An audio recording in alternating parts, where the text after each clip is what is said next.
So I'm changing the rear diff in my 95 Miata. I bought this car to rallycross and I didn't enjoy it as much as I liked, and so I haven't gone on another rallycross, but to set it up for that, I welded the rear diff so it would operate more like a four-wheeler or something I was used to driving off-road. And well, it did okay, but I want to go back to a normal rear differential because this car in all likelihood is going to go back on the road. I have an LSD rear end, but those things are worth a fortune, like $1,000, and it'll be worth half the price of this car by the time I'm done almost. So I found an open diff at the junkyard, paid like $100 for it. So we're gonna put this open diff in, and I'm gonna, you can tell I got started on it, and I thought, well, I better film this for somebody that needs to know how to do it. So first step you can see, obviously, is take the wheels off, because you've got to undo this top bolt here on this upper control arm to have the clearance to get your axles out of the rear diff. So you'll undo this bolt, and you can see it doesn't move very much now because it's catching on the inside. As soon as we pop these axles off the inside, right in here, you get a pry bar in there and you'll be able to push those out. And underneath, after you do both top bolts on those control arms, get those out, you're going to want to take this bracket off down here. I think maybe this is supposed to help keep things in place and from torquing around this guy here, and it runs all the way to the front. There's 6 bolts. Up here, these are 14 millimeter on both sides, 14 millimeter. And these guys here are 17, the ones that hold this little bracket or brace underneath the car, underneath this rear differential assembly. 17. And I want to show you something on that. You're going to want to leave everything out on the, take everything out on the passenger side and leave one in the middle, or at least in the back on this driver's side. And I'll show you, we'll take this bolt out. You can see there's no bolts in this side on the passenger side, but there's a little clip holding this on. So the last one you want to take out needs to be on the driver's side. And now it will pull out, and I'll show you that clip here. There's that little hook or clip that hangs over the top of this here. Sorry, the sun's kind of ruining our picture here, but that holds that in. And now we'll have to work on getting these bolts out of the powertrain assembly, or this, oh, what the hell's that thing called? That bar that runs all the way up to the engine, or up to the transmission. These can be a real bitch if you're on a rusty car. You may not be able to get them out without heat. This is the biggest problem here. So if you're pulling one from the junkyard, probably the first thing you want to do is make sure you can get these bolts out. Because I've had these where I've had to cut this thing out of here. Then we'll have to take our drive shaft off, of course. We'll come back for that.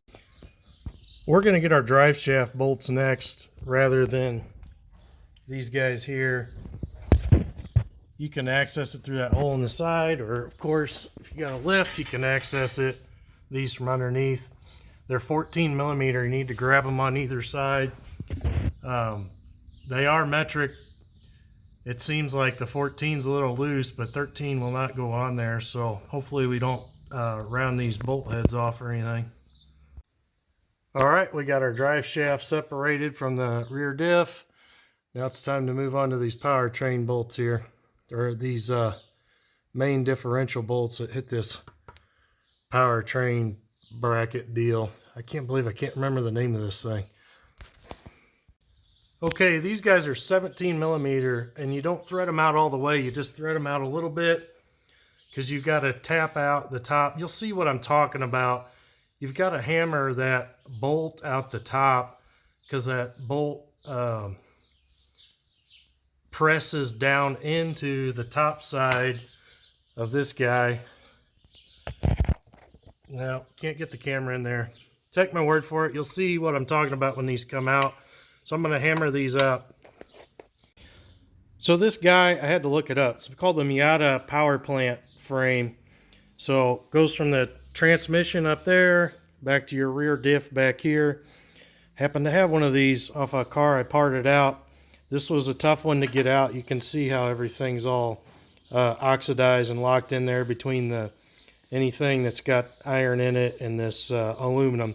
But this is that nut that's on top. You can see it has serrations where it bites into, not the metal on this, but some of those little, into the differential itself. These serrations bite in, and that's what holds it in. So when you leave this gap here, you're hammering out that top nut, and then you can unthread it and pull it out. That's how these guys come out. That's what you're going to struggle most with, because like this one here especially, it oxidizes in place into these holes in your rear diff, and if this guy doesn't come out, then you're screwed. Because I've had these, you know, I'm in Illinois, and these dang things rust really bad. This is the cleanest one I've ever been underneath. And when those things see all this salt and corrosion, sometimes these bolts don't come out. So that's why when you're pulling one in a junkyard, you want to do this first, because that is what you're going to struggle most with. Now, if this doesn't come out, you're going to take a reciprocating saw and just cut this power plant frame right there. That's the only way to get it out in a junkyard sometimes in you know, rust belt states. Now here's the second problem in that area. This spacer or washer, or whatever you want to call it, is retained in the same way as those top nuts were. They do provide a little bit of space there to wedge something underneath. This might actually be too big for that, but you'll have to wedge something under there and then pry on it to get this one out. All right, we got our spacer out of there.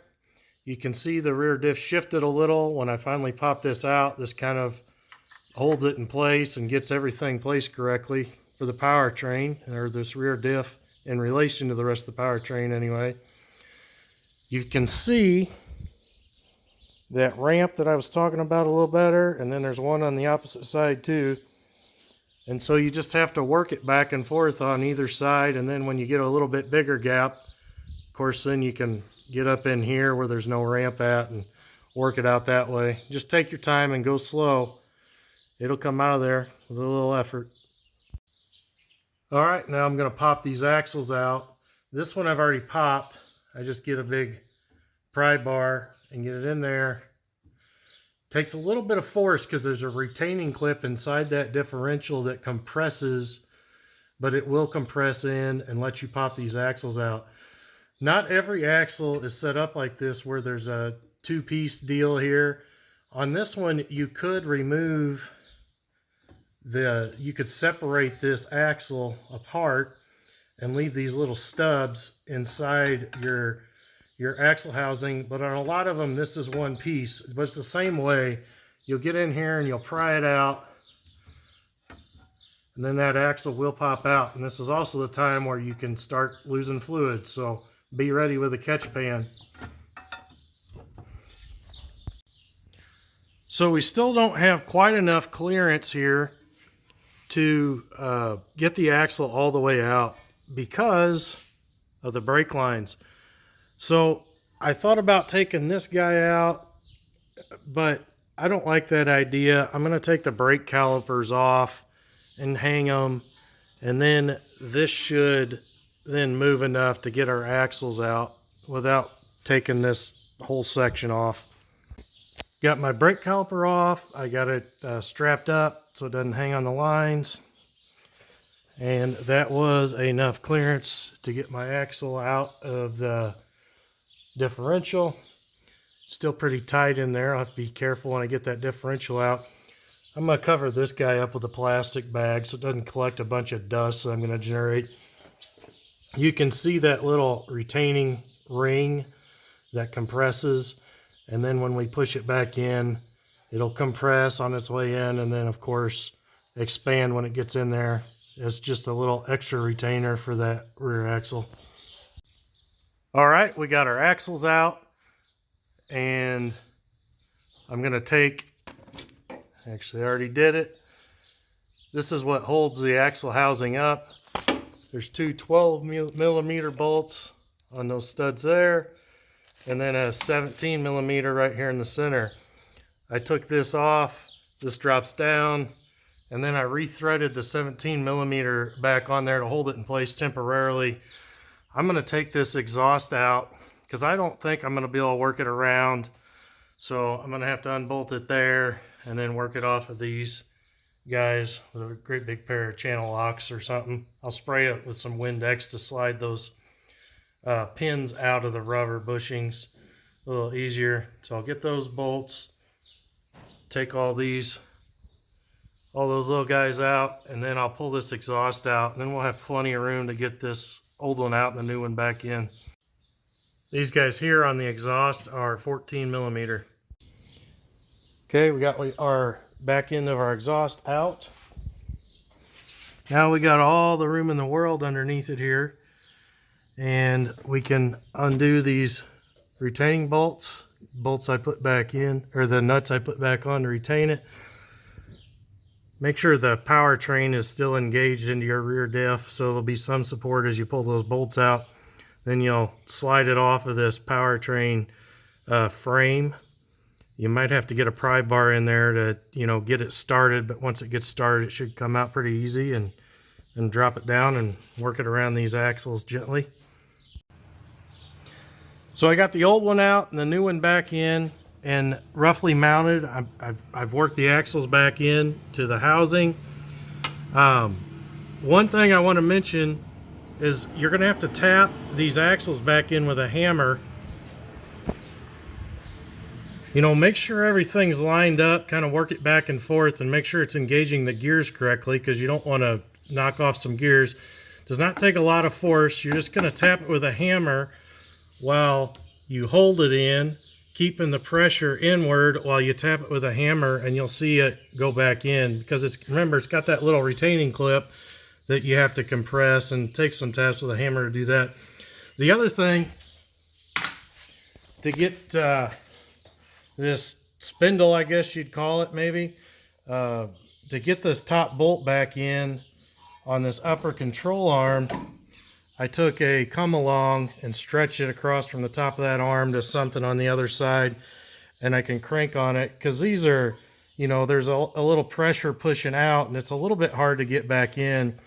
But after you've done that, installation is reverse of removal. So from here on out, there's not much to show you. You should be able to get it figured out. Just make sure you're doing things in the right order, so you don't have to take parts back off.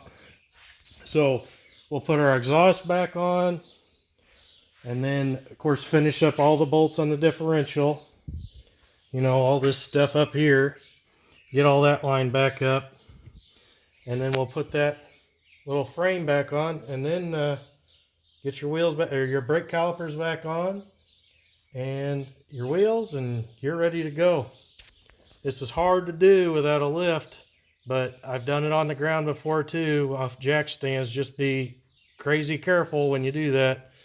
It's dangerous stuff. So be safe. Thanks for watching. Please like and subscribe. I appreciate it.